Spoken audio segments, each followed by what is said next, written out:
Welcome and thank you for standing by. At this time, all participants are on listen-only mode until the question and answer session.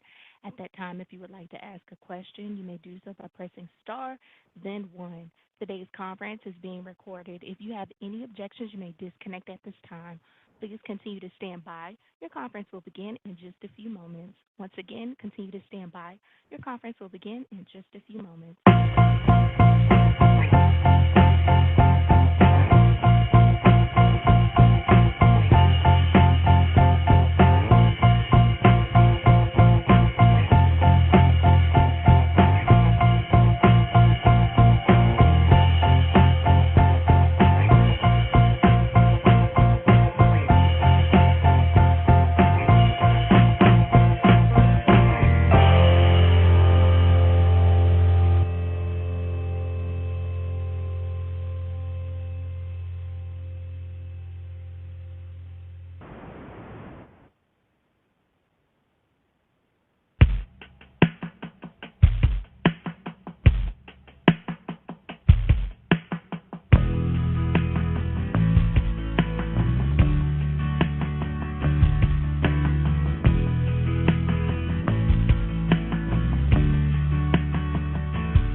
Good afternoon. Thanks for joining us for today's media teleconference on NASA's Boeing Orbital Flight Test 2.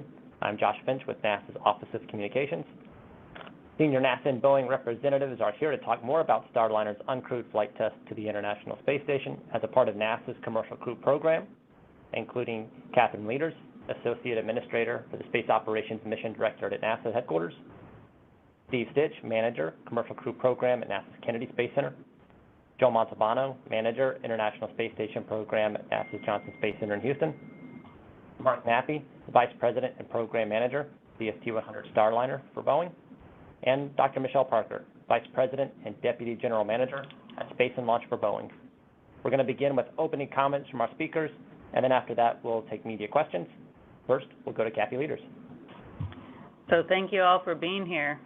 Very exciting time. You know, we're continuing to safely move through our spring mission milestones, and it's very exciting now to be talking about our second uncrewed demo of the Boeing Starliner and the ULA Atlas V.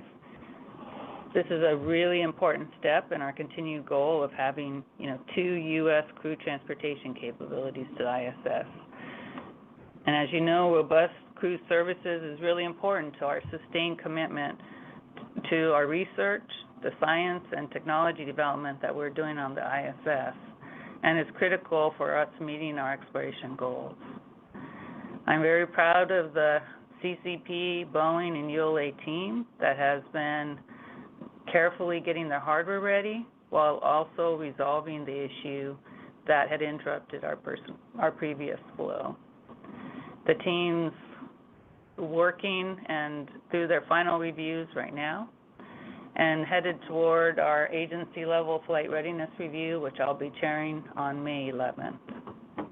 So I know you're going to be excited to hear all the progress that the team's made.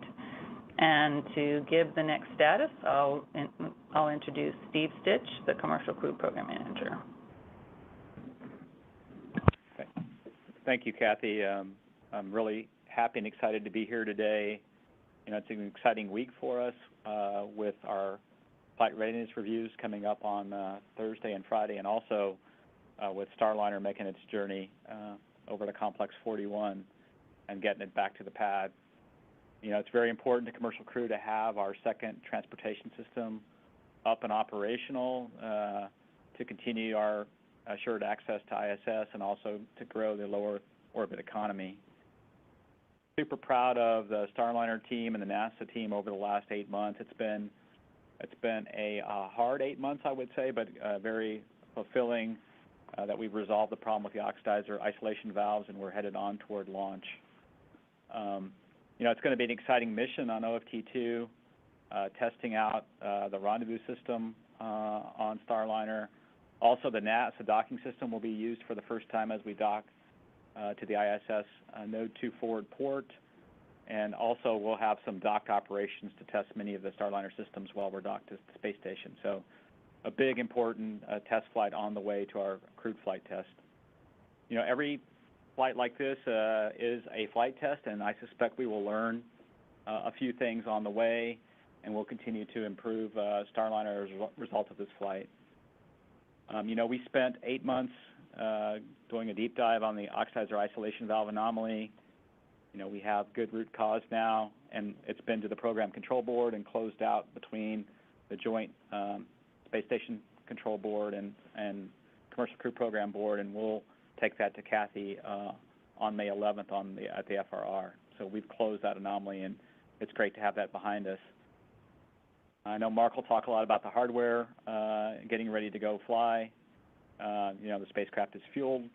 In the C3PF, we have the service module full of oxidizer and hydrazine, and then, of course, the Atlas V is stacked and ready to go. We're working toward a launch on May 19th at 6:54 p.m. Eastern Time, and we'll have a backup on May 20th at 6:07 p.m. Eastern Time. Again, I'm very grateful to the NASA and Boeing team. They've done a great job over the last 8 months getting this work to completion.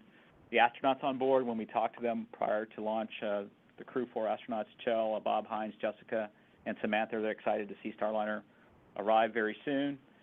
And then just a little bit of a Crew 3 status.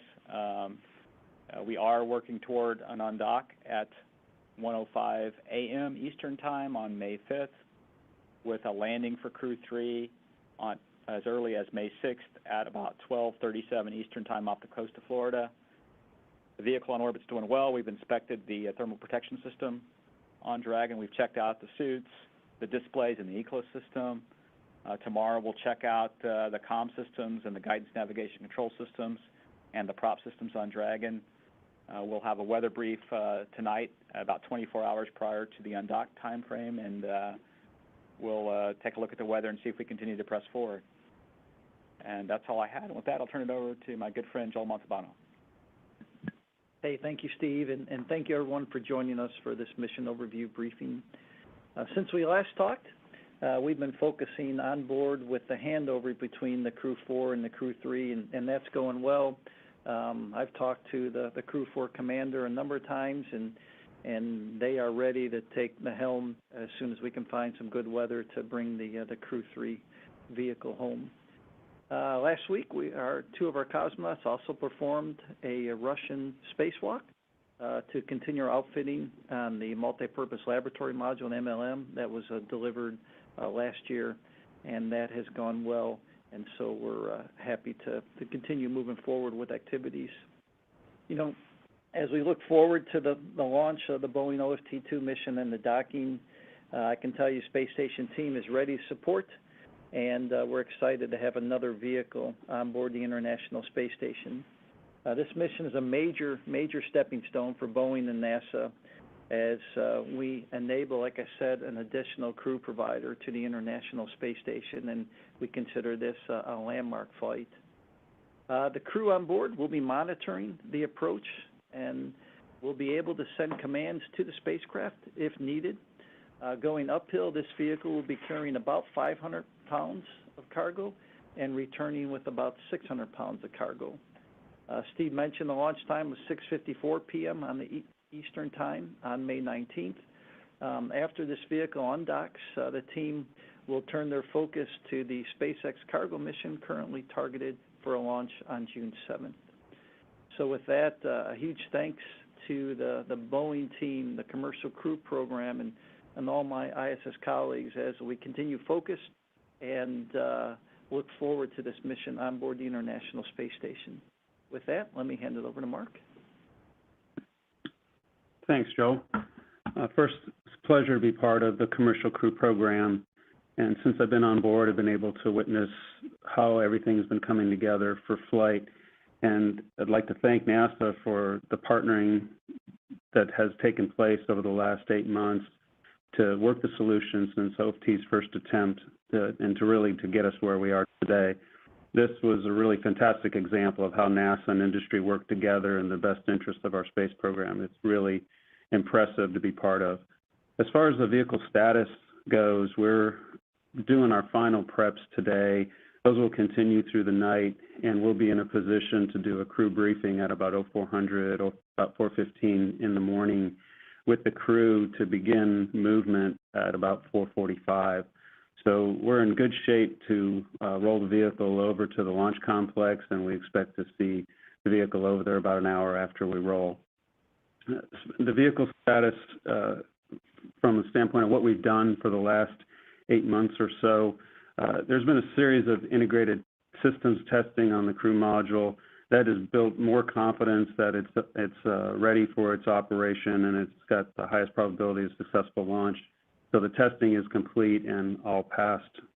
The service module, obviously we have a new service module, SM4. It's also gone through the normal build-up processes and testing, and we have high confidence that that vehicle is ready for launch as well.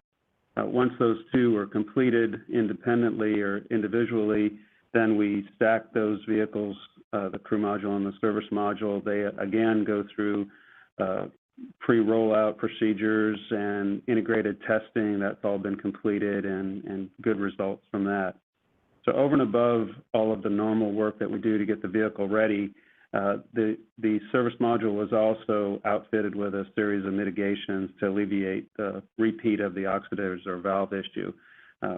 So we have a new service module, we have new valves, we have a new load of propellant, and then additionally, the system has been environmentally enclosed and purged with GN2 to make sure that there's no moisture that gets into the system, which we know is the root cause of the first launch attempt failure.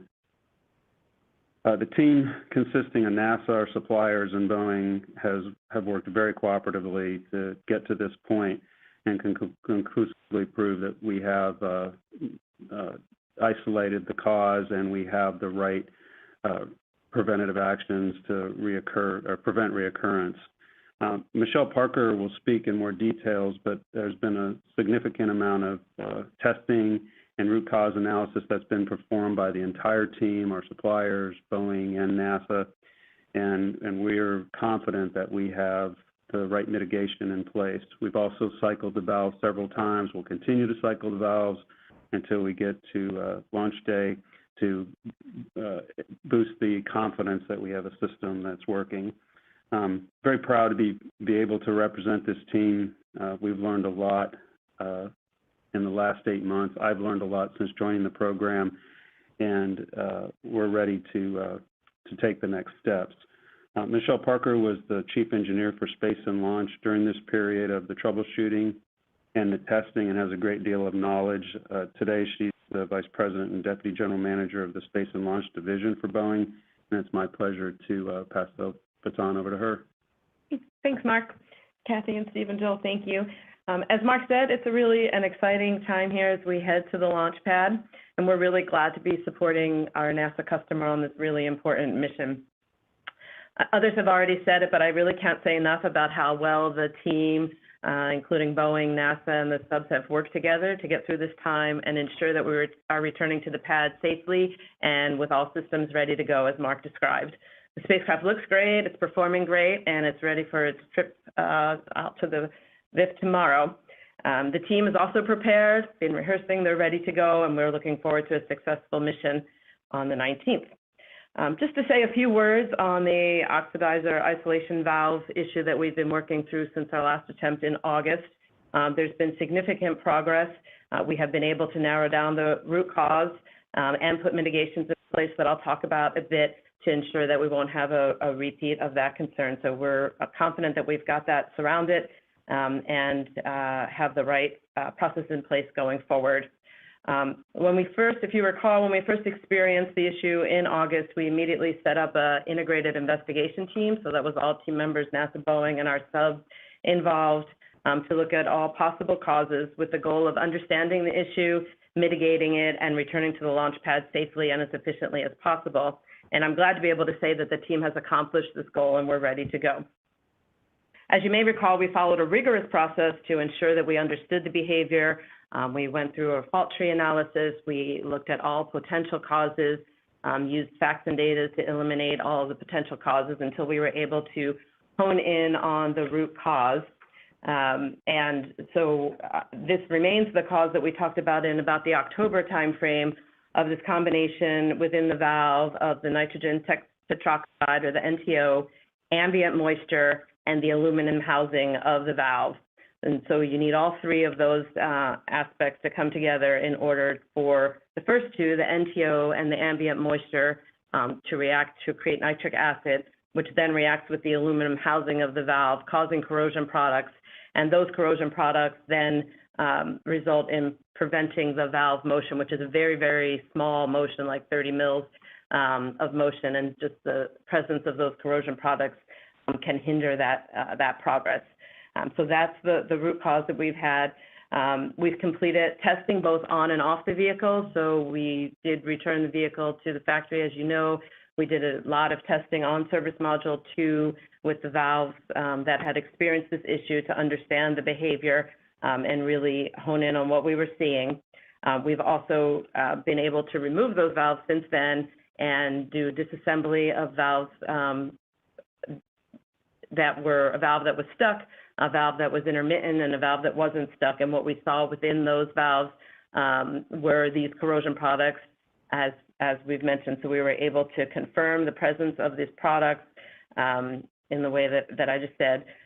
We've also done off-vehicle material testing, and we've done off-vehicle valve testing with valves that had not been on the spacecraft at White Sands to confirm the generation of these corrosion products with these three constituents present. And in that testing, also, we have exposed those valves to the environmental conditions that the valves had seen, and also those environmental conditions that we expect to be seen on OFT-2, and confirms that our mitigation methods are appropriate. So again, I'll talk a little bit about the mitigation that we put in place, and Mark has touched on it also. As I mentioned, in order to have this reaction, you need these three components: the NTO, the moisture, that's ambient moisture in the air, and the aluminum housing. Without those three components, you don't get the reaction. So without the moisture, if you can eliminate the moisture from the valves, you won't have this reaction and it won't lead to corrosion. So we've done a number of things for mitigation, including a dry purge of the valves. So the valves have compartments through which we've got GN2 purging the valves to prevent any moisture from getting into the valves. We've also sealed up a potential moisture path in the electrical connector to ensure that we don't get any ambient humidity through that path. So those two things will prevent the moisture from getting into the valve to start that reaction at all. And then in addition, we've loaded the NTO later. Mark mentioned that the vehicle is loaded, but we did do that later in the flow so that there's less time of exposure of the NTO. And we've added, operationally, we've added cycling of the valves every 2 to 5 days post-load until the time that we launch to ensure that the valves remain operational. So we've been doing that cycling. We've done that successfully. We'll continue to do that. The last cycle will be on the 17th, and then during the nominal countdown launch procedure on the 19th, we'll cycle the valves again. So with all of those items in place, we're confident that we understand the issue with the rigorous investigation that the team has undertaken, the testing that's been completed both on the vehicle and off the vehicle, and the operational controls and mitigations that we've put into place. So lots of credit to the team. There was a lot of work to really go through all of the details and ensure that we've got this nailed. And so lots of credit to the team working closely together. Again, we're proud to support our NASA customer in this major step forward, and we're looking forward to the rollout tomorrow and a successful launch on the 19th. So with that, I'll turn it back to Josh. Thank you, Michelle. And we'll now turn for the question and answer portion. Our first question today will be from Jeff Faust at Space News. Hey, good afternoon. A question probably for Michelle Parker. I don't know if I caught everything in terms of the mitigations, but are you doing anything to change the valves themselves, for example, reducing the amount of aluminum in the housing that would be susceptible to corrosion? Yeah, thanks, Jeff. We have not redesigned the valve at this point. These are the same valves. We have added sealant around the electrical connector, which is the path in which the moisture ingress to the valve, the ambient moisture ingress to the valve. So we've made that change. And then external to the valves, we've put we've put compartments around the valve so that each of the valves can be purged with nitrogen to keep the moisture away from the valve.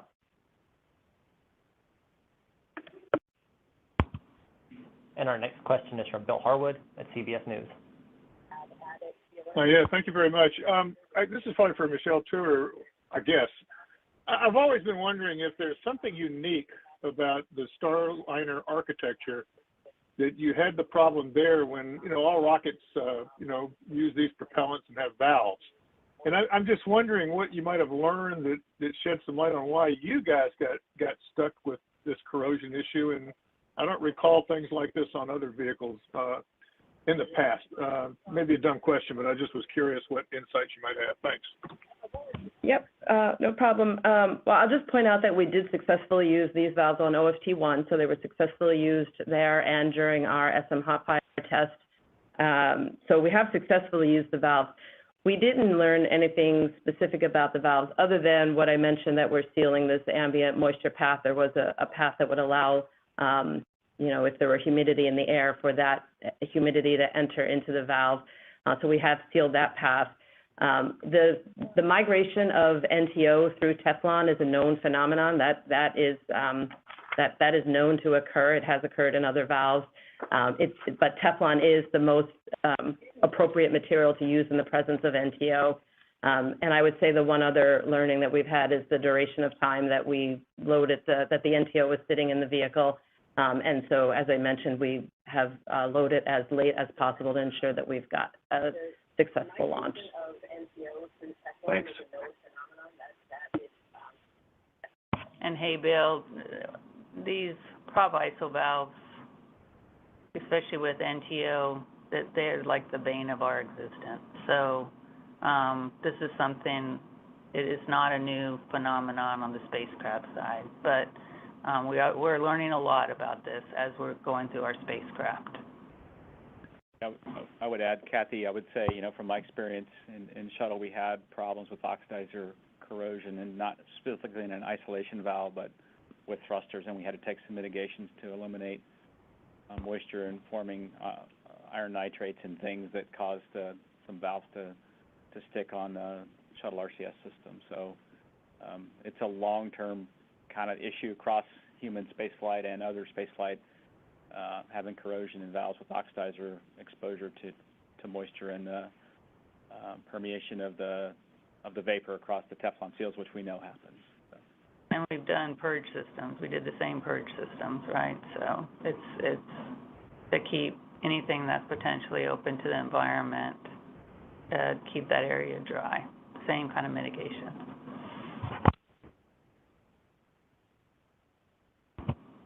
And our next question is from Stephen Clark at Spaceflight Now. Hi, thanks for doing this. You mentioned no changes, no hardware changes to the valve itself for this mission, just these mitigations. Going forward for future Starliner missions, are you looking at a different valve design? Any changes that you're considering or are currently in work that you plan to introduce somewhere down the line to further reduce the risk of this occurring in the future?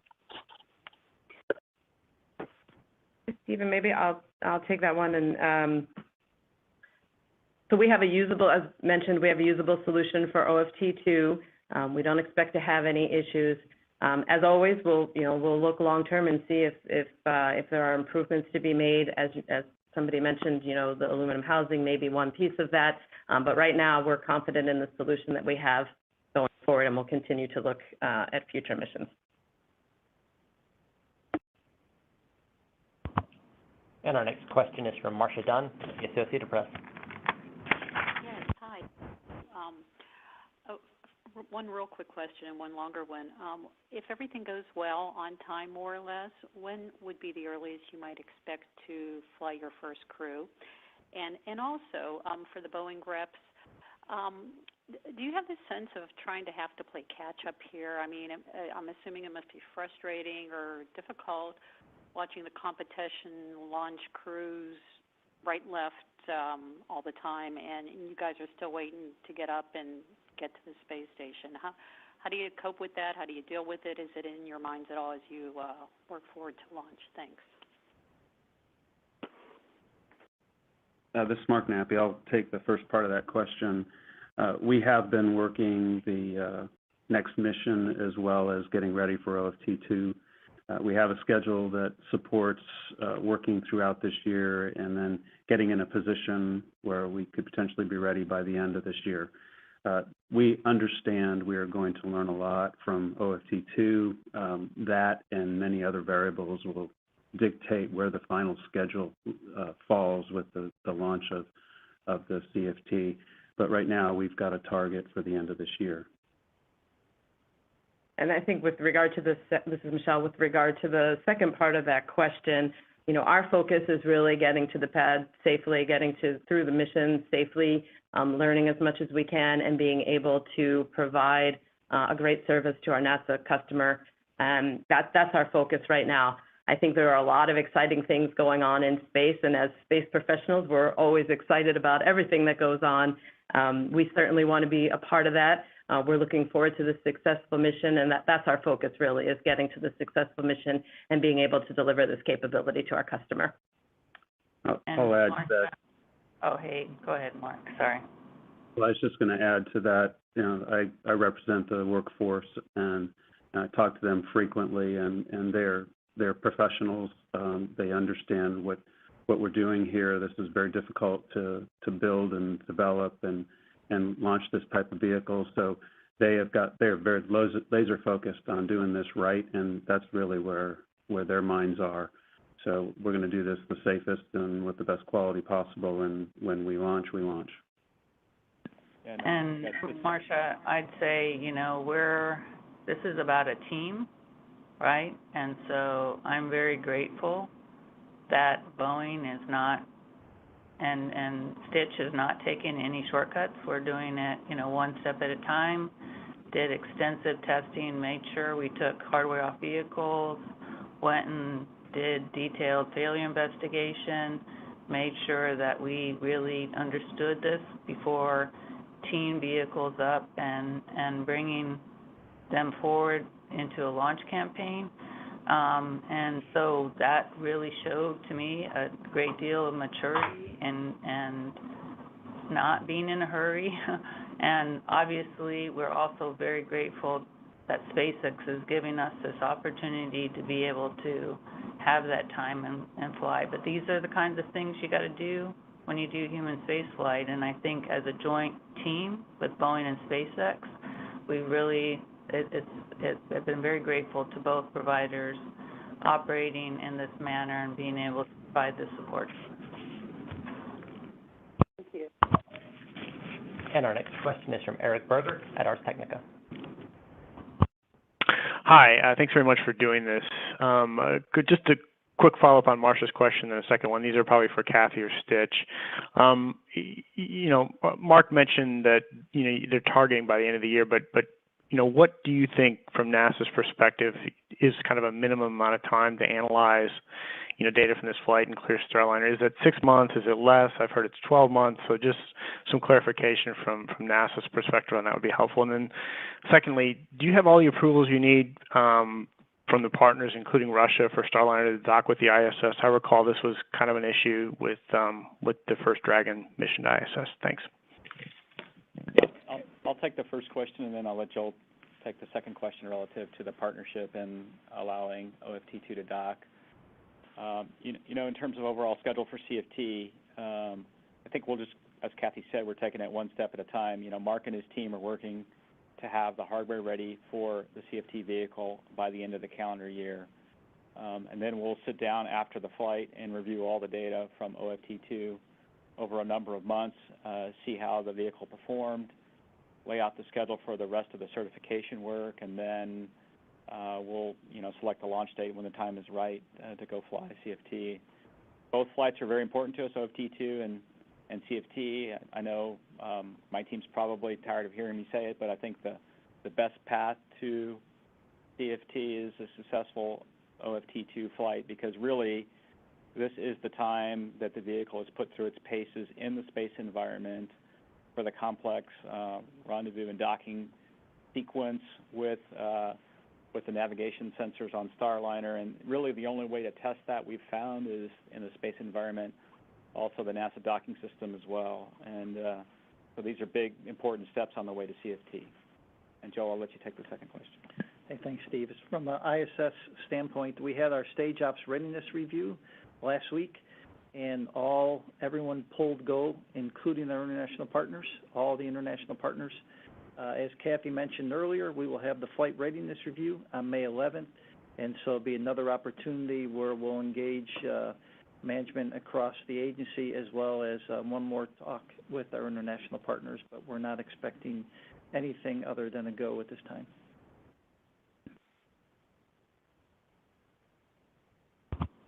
Our next question is from Peter King at CBS News Radio. Great, thank you, and good afternoon. This is for Michelle or Mark, and assuming everything goes well and the data checks out, how many flights have you got booked for NASA for the ISS and for other clients, or how many do you envision once you're operational? Hey, this is Mark. I'll start off and see if Michelle wants to add anything. Obviously, we've got the OFT-2 mission coming up.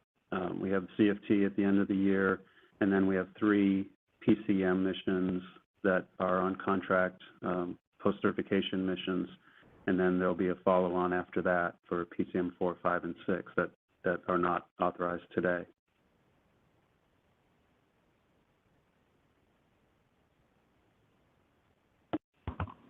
And our next question is from Irene Klotz at Aviation Week. Hi, for Mark or Michelle, in the process of looking at the issues with the valves, did you find anything else that needed to be addressed on Starliner or any other Boeing programs? And for maybe Steve or Joel, could you just go through the differences between the NASA docking system and the Dragon? Thanks. Hi, Irene, this is Michelle. I'll take the first one. From the outcome of the valve investigation, we did not find anything else on the vehicle or any other Boeing vehicles that would be sister issues to the valve issue. We've gone through our normal testing on spacecraft 2, worked through all of that testing, so no major additional findings on spacecraft 2. She's ready to go. Let's see. I'll take the question on the NASA docking system. I would say fundamentally the Dragon docking system and the NASA docking system are very similar. SpaceX has designed their system to be optimized for the Dragon vehicle in terms of its mass and its performance and speed and velocity, closing rates and so forth to ISS. The NASA docking system is a little bit of a broader design, and it's designed for a range of masses. And so for this flight, obviously it's optimized for Starliner. And then it can be used also for Orion. In fact, Orion is using a derivative of the NASA docking system that has a few changes for that vehicle's power architecture and then the space environment. So overall, they're similar systems, but the NASA docking system is tunable for a wider range of masses and conditions than that's used on Dragon.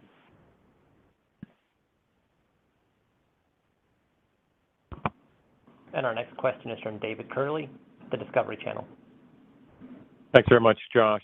Mark and Michelle, you mentioned you hope to learn a lot from the vehicle. I think after OFT-1, Boeing said, we learned a lot. Of course, you didn't approach dock and undock. What specifically are you hoping to learn? What are the areas of most interest in OFT-2? Thank you. Yeah, thanks, David. So yes, we certainly learned a lot during OFT-1, and if you'll recall, we did get to orbit, and we did have actually a pretty beautiful, successful landing. So we've exercised, the ascent, and we've exercised the reentry, descent, and landing during OFT-1. So we learned, we did learn during that.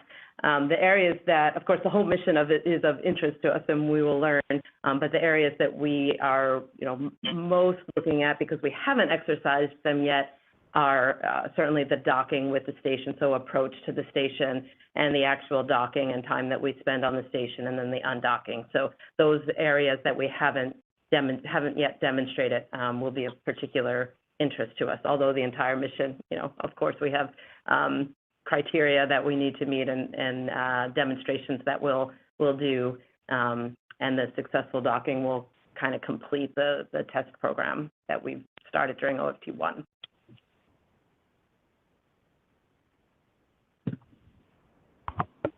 Our next question is from Micah Maidenberg at the Wall Street Journal. Hi, can you hear me? Mark or Michelle, I think. In terms of the new mitigations that you mentioned, just why weren't those incorporated from the start, of Starliner, and do you think they should have been? And then second, kind of bigger picture, given what you've learned after the valve process and the review following the 2019 flight, could you talk about any broader changes to how, Boeing designs or thinks about designing space vehicles? Thanks. Okay, so the first part of that question, Mike, was why wasn't the mitigation put in place in the first place? We have successfully used these valves, right? These are the same valves that we used during SM Hotfire, pad abort test, as well as OFT-1, all successfully. So there was no reason to believe that we would have this issue. The valves did go through a qualification program. So, we are learning along the way the time of exposure, the ambient humidity, and what the valves are susceptible to. So I would say, based on our experience and our use of the valves, we didn't anticipate that we would have this issue, so the mitigations weren't in place at that time. At this point, we're putting everything in place that we can to ensure that we are not having the constituents there that we need to create the corrosion products. So, and then the second part of the question about what we learned from OFT-1 and 2, and perhaps any changes that we've made to the way we design spacecraft. Let's say, Boeing has been doing space for a long time, both on the unmanned satellite side as well as human space flight. It is an environment where we always learn a lot, and I expect that the industry as a whole will continue to learn as we do more and more in space. I think our big learning off of OFT-1, if you recall, was 2 issues, a software issue and a communications comm issue. So the software did certainly lead us to reevaluating the way we do software development and how we do testing, and that we've not only looked at Starliner from that perspective, but many of our other programs as well. So that's certainly a learning that's fed its way back into many of our space programs to ensure that we don't have that concern again. And then the comms was about the system integration and looking at the system as a whole and not just the piece parts. And that I think that is an area we're strong in and continue to learn and grow in those areas. So yeah, as always, we take the learnings that we have and we incorporate them across the board. Our next question is from Ken Chang, The New York Times.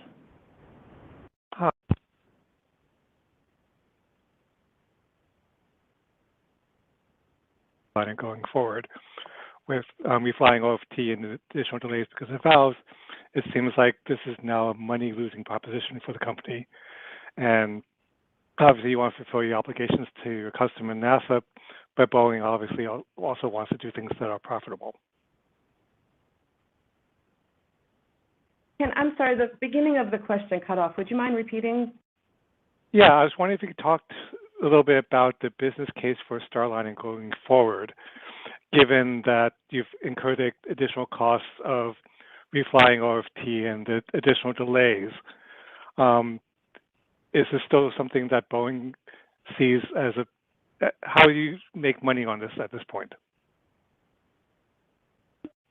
Yeah, Ken, thanks for the question. As already mentioned, we're focused first and foremost on getting safely back to flight and meeting our commitments to NASA, to our customer, and being able to bring this capability to NASA. So that's our first focus.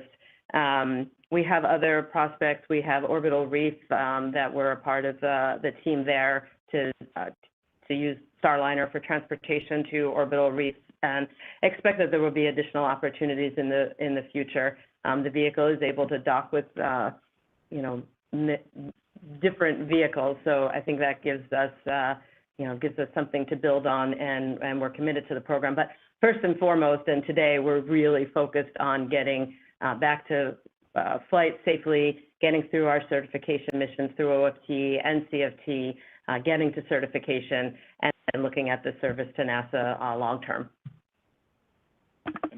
And this is Steve Stich. From a NASA perspective, I work hand in hand with Mark and Michelle and the Boeing team, and they are certainly committed to doing everything they can to fly our missions successfully and safely, including OFT-2, the crewed flight test, and then the post-certification mission. So I see a commitment from them every day, their employees, their team, to do the proper analysis, to do the proper testing, do the things that we need to do to make sure that we're ready to go fly the missions. And so they put a priority on that and meeting the mission, and NASA certainly appreciates that.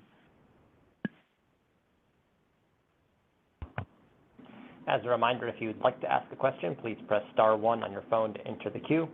And our next question is from Will Robinson-Smith at Spectrum News 13.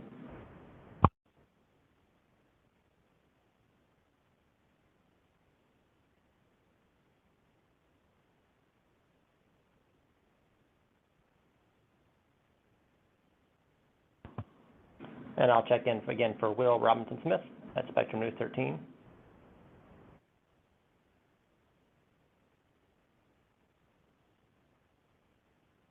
All right, our next question will be from Ken Kramer at Space Up Close.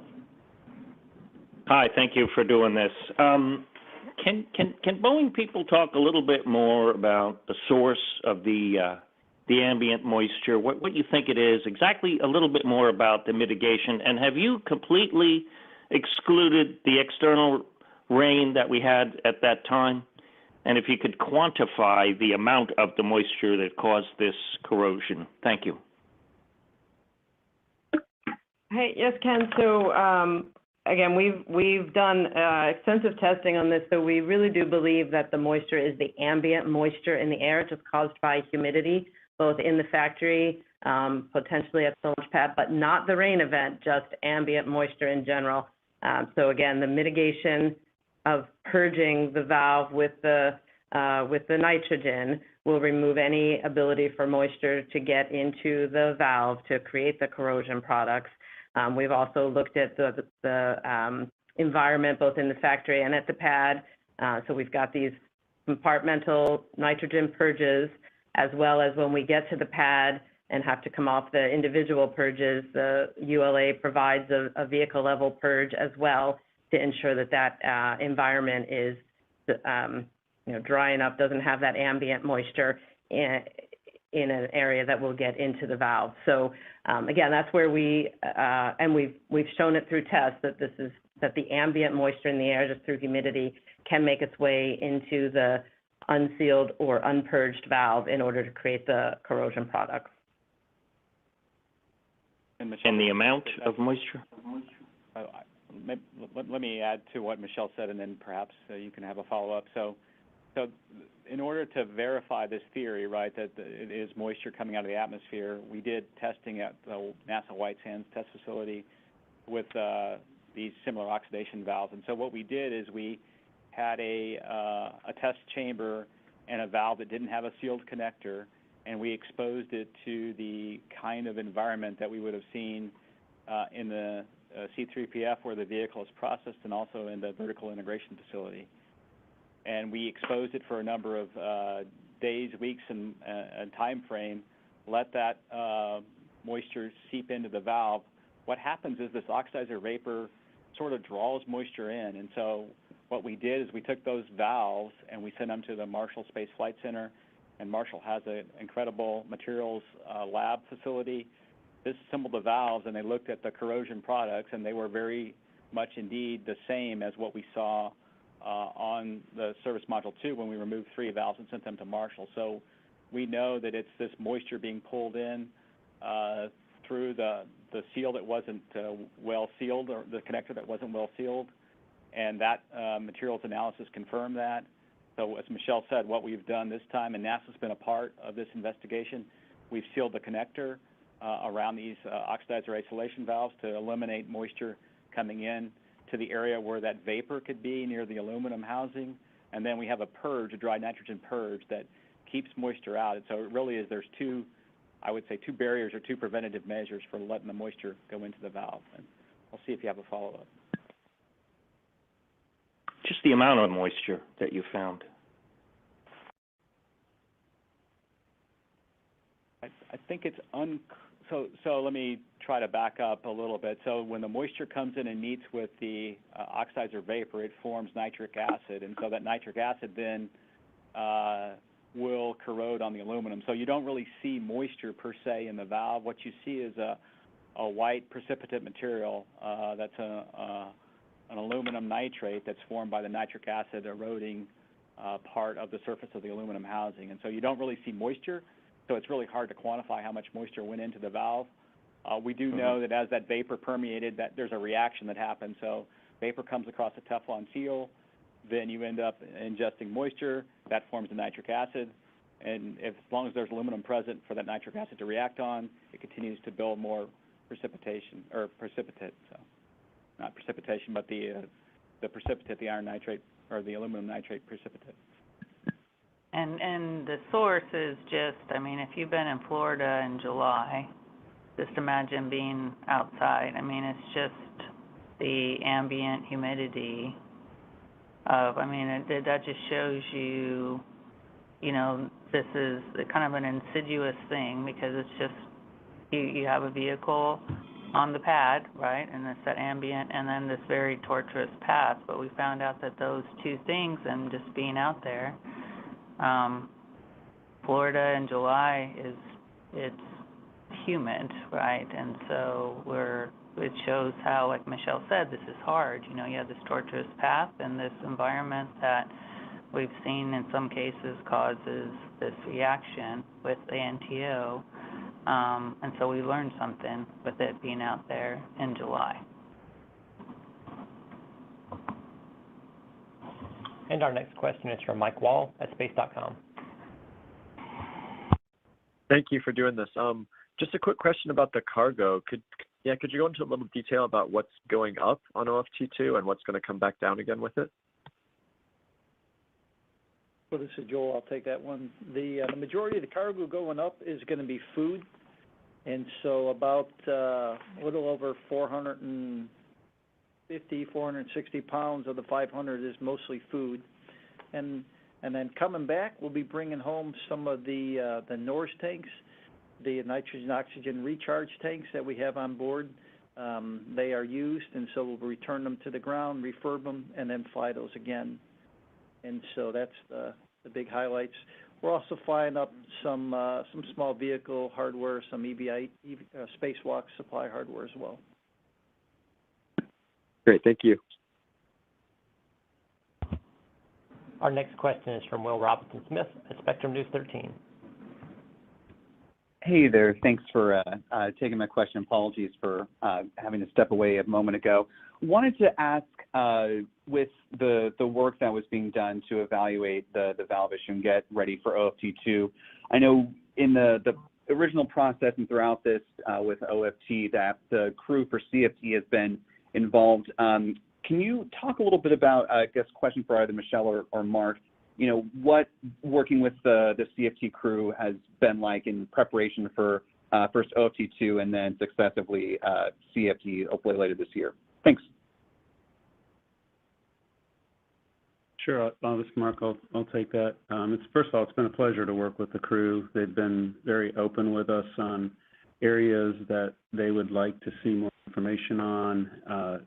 Obviously, we're getting them accustomed to the crew module and the use of our capsule, and so everything that we've been doing has been done in lockstep with them, so that we both understand. Number one, they understand what we're doing, and we understand what their needs are and anything that they'd like to see better explained or even possibly changed. So it's been a very good process of working with the crew, and we'll continue to do that.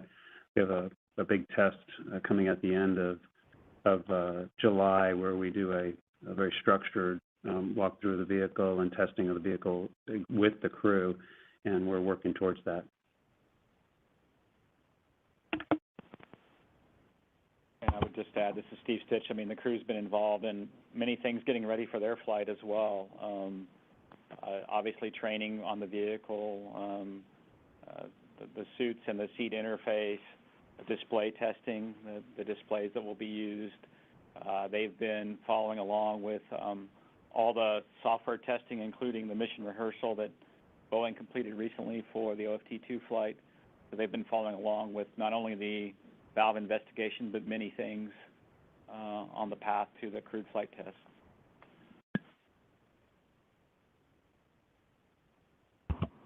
Our next question is from Paul Brankman at Aerospace America.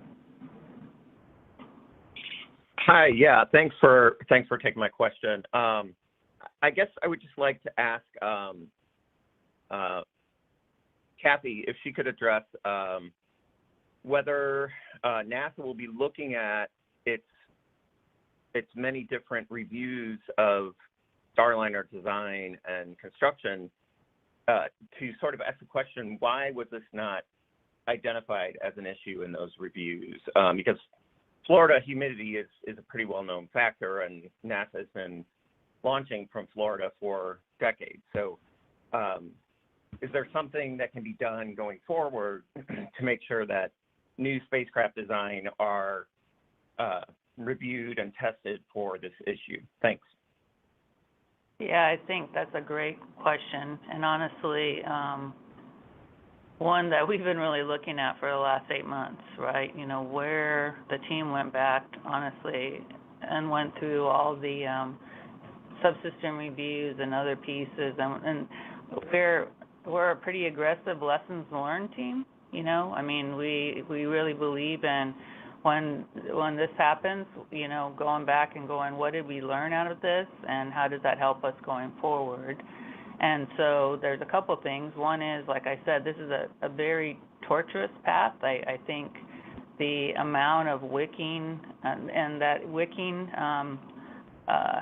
phenomena that Steve looked at. I mean, when we looked at this and we looked at the different pieces, I think, you know, we learned something about how these valves work. Like Michelle said, you know, they'd been through many tests, qualification, everything else, and we still learned something new. So we're taking that learning back. We actually, the engineering teams across the agency took that, and Ralph Rowe and his team went and looked at all the different kind of valve designs, the other things to go say, you know, are we susceptible anywhere else? And this is a great example. We really appreciate, honestly, Boeing and, you know, sharing with us, and because then we're able to take this learning, and I feel like from a NASA team perspective, one of the greatest things about us being able to work on these multiple spacecraft is that we can always learn from these new exercises and apply that to our future exploration products. And so, yeah, this was a susceptibility, or we didn't understand that you would have that torturous migration, but this is teaching us that you can't assume that those connector paths and those other things are protecting you from this phenomena. This is a pretty aggressive phenomena, and so we will definitely take that learning in our future programs. But thank you for the question. Great question. And our next question is from Assam at AFP.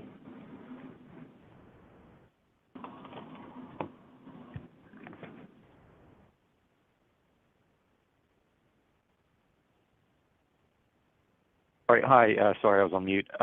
Good luck for everything, and hope it goes well. My question is, though, you know, is there a mechanism for, you know, if the program continues to fail, is there a mechanism to cut the losses and cancel the contract? Yeah, I would say we have no intent on the NASA side of doing that. We've been a partner with Boeing all the way through since the beginning of Commercial Crew Program, the award of the TCAP contract, all the way through the investigation. We have confidence in the vehicle we're about to go fly, and confident that it'll perform well in the flight environment. I suspect we will learn, like we do on every test flight, and even some of our recent operational missions to the space station, we learn every flight. And so our intent is to have 2 certified space transportation systems and go fly the crewed flight test when we're ready after OFT-2, and we look at all the data, and then move on to the post-certification missions that Mark alluded to on the contract. So. Thank you. We have time for maybe 1 or 2 more follow-ups, and it looks like I'll go to Irene Klotz of Aviation Week. Thanks, Josh.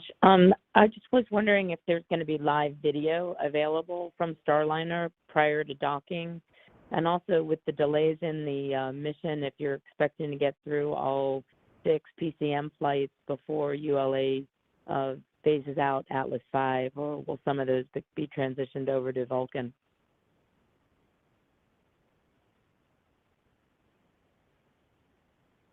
So we do have a video system that has been added to the vehicle.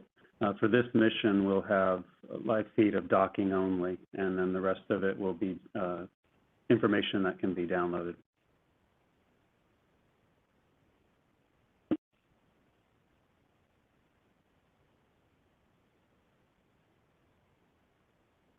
And I think the second part of your question was on Atlases. Can you repeat that, please?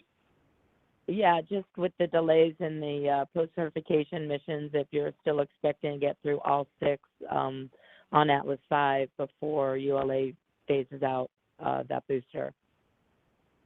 Yes, we've already secured those Atlas vehicles for our PCM missions, so we are in good shape and don't have a threat of running out.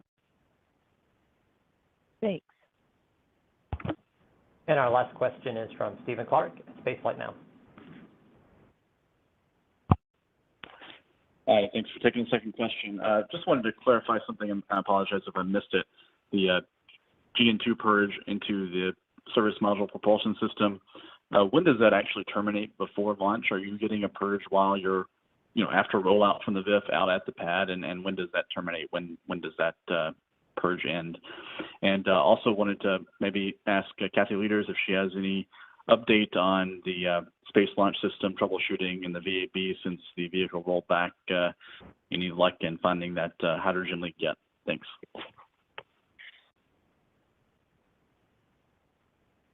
Maybe the first, Stephen, the first part of that question, once we get onto the launch pad, that is a full up vehicle purge, right? A rocket purge with a nitrogen that Atlas, that ULA provides, and that will be sufficient for that part of the launch processing.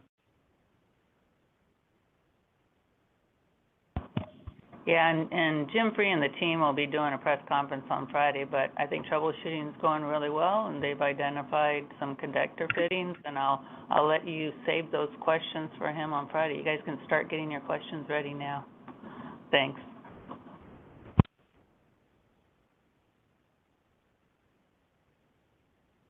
All right, and that's going to wrap up our question and answer portion, and I will give it back to Kathryn Lueders for some closing comments. Yeah, I think I just wanted to reiterate what I said before about how proud I am of both the Commercial Crew Program, the ISS program, Boeing, and the whole team kind of making sure that we're getting ready again to do this right. Obviously looking at everything across the board. The team last year, really took the vehicle back to the C3PF, wanted to make sure that they pulled the hardware, investigated it, made sure that they understood why we'd had the problems we had out in the pad before, and then getting ready for this mission now. And the team wasn't in a hurry. The team worked through, laid out a plan, got through the testing, worked through the reviews, and then stepped into and held their dates to be able to hit this launch window.